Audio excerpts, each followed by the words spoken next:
เมื่อวันที่ 15 มีนาคม 2569 กองบัญชาการกองทัพไทยโดยพันเอกพลพัฒน์เทียนไทย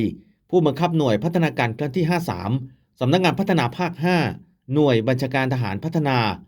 เป็นผู้แทนผู้อำนวยการสำนักงานพัฒนาภาค 5 หน่วยบัญชาการทหารพัฒนาในพิธีเปิดจ่ายกระแสไฟฟ้าให้กับฐานภูมะเขือกลางภูมะเขือบนในพื้นที่รับผิดชอบของกองทัพภาคที่ 2 และการไฟฟ้าส่วนภูมิภาคเขต 2 ภาคตะวันออกเฉียงเหนือ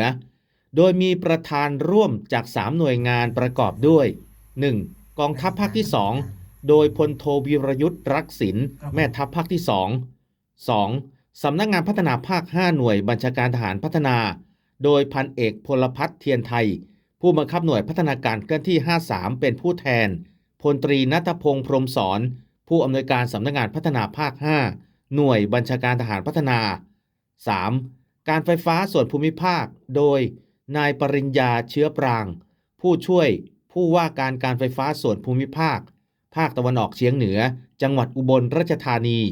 ซึ่งโครงการดังกล่าวเป็นการบูรณาการระหว่างกองทัพไทยและการไฟฟ้าส่วนภูมิภาค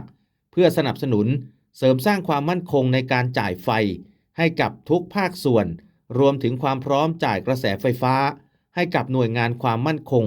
และสนับสนุนงานด้านความมั่นคงของชาติณพื้นที่ภูมะเขืออำเภอกันทรลักษณ์จังหวัดศรีสะเกษขอบคุณภาพและข่าวจากฝ่ายประชาสัมพันธ์หน่วยพัฒนาการเคลื่อนที่ 53 ผมจ่าสิบเอกพัฒนพงษ์บัวงาม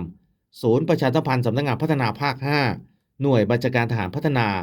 รายงานครับ